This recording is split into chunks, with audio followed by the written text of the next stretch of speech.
Today's video is inspired by another video on YouTube that I watched that was the best video that I've ever seen on whitetail property management. The reason for me that it's the best one is that if you watch this entire video, there's a lot that you can pick up that you can do on your property without actually having to pay for someone to come in and give you a property management plan or for them to help you enact that plan. Now, when it comes to property management, the lowest level property management you could get, I guess, would be a phone call. But I look at it more like the range would be anywhere from somebody could come in for 2 hours, walk around, give you some tips. They could also make a plan and a map for you. And that would be the entry level property management. And then the maximum level would be like, hey, here's a blank check every year.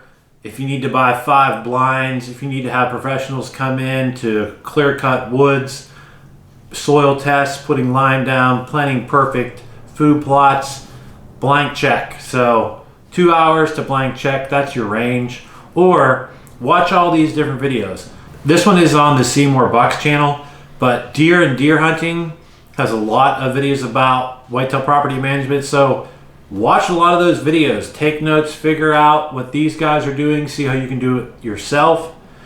I'm in Elwood City. There actually is a company in Elwood that does whitetail property management, Epicenter Outdoors. Their info is in the description below.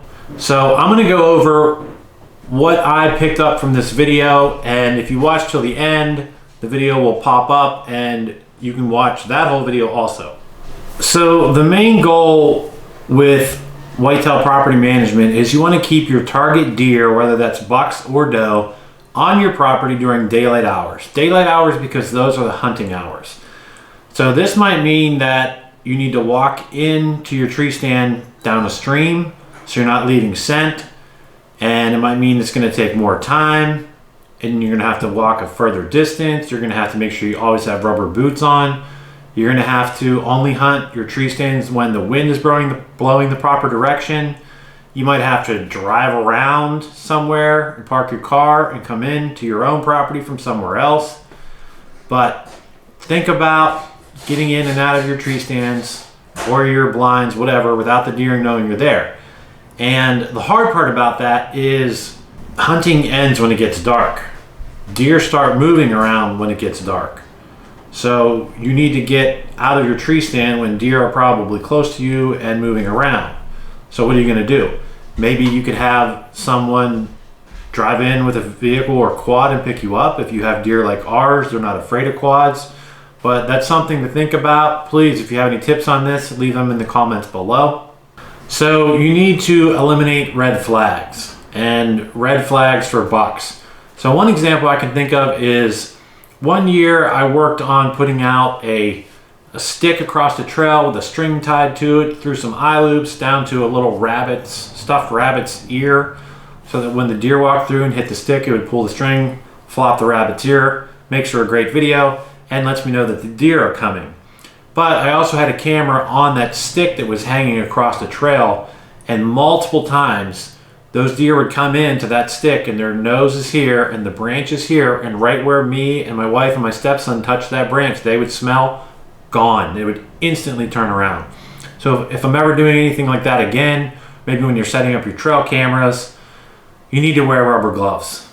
You need to somehow keep your scent off of that camera or a stick. Maybe treat them after you're done messing with them, but scent is huge, especially if it's at the nose level of the deer. Now, as far as trail cameras, personally, I think that mature doe and mature bucks see the camera, they hear it go off, and then the next time they come through, they avoid walking in front of it. They walk behind it or they go way around it. That's my opinion. So another major goal, and I end up doing this every year on my own property, is you don't want to turn the deer into nocturnal behavior. And getting out of your tree stand, riding your quad back to the house, that's one thing that causes that, because they're seeing human activity right when they are moving around and when they are in the area. So try to avoid that. How can you get back to your house or your vehicle without the deer knowing you're doing it? Another great thing you can pick up from the Seymour Bucks video is they're making paths for these deer. And these are probably 4 feet wide. And you can see that they're doing it by spraying. Once the main path is cleared, they're maintaining it or creating it by spraying. And one thing, that's not labor intensive. And number two, what I like about it is now that path, if you're killing everything on that path, the path is not a long, skinny food plot where the deer are going to be walking slowly. But what you could do is have them, walk quickly on the wide parts that are not close to your tree stand. And then when it's close to your tree stand, leave the vegetation this high. So for me, I'm in Pennsylvania, and basically anywhere that there is a field or woods and there's sunlight and you just let the natural stuff grow and you leave it like this tall, that's a food plot. It's just a browse food plot. The deer will hang out there. They will eat that stuff. They eat all kinds of green stuff. So that's like the cheapest, easiest food plot you can make. Because you see deer all the time in people's yards eating. They're eating grass and they're eating clover and whatever else grows there. So you don't have to spend a bunch of money on seeds and planting and soil tests and lime. You can make your own food plot real cheap. The coolest thing that you can visually see how to make from this Seymour Bucks video is a buck bed. So they have 2 logs, all the vegetation wiped away to where you just see the dirt. There's like vegetation up this way and there's vegetation on the top. So the thing you need to figure out is where are you going to put that buck bed? And it needs to be somewhere that you don't go. Obviously, you're going to have to go there at least one day to make it. But other than that, you and other people are going there, hopefully not at all. So hinge cuts. I don't know how to make like a hinge cut bedding area. But if you are going to hinge cut to steer the deer, make sure they're not able to get through at all.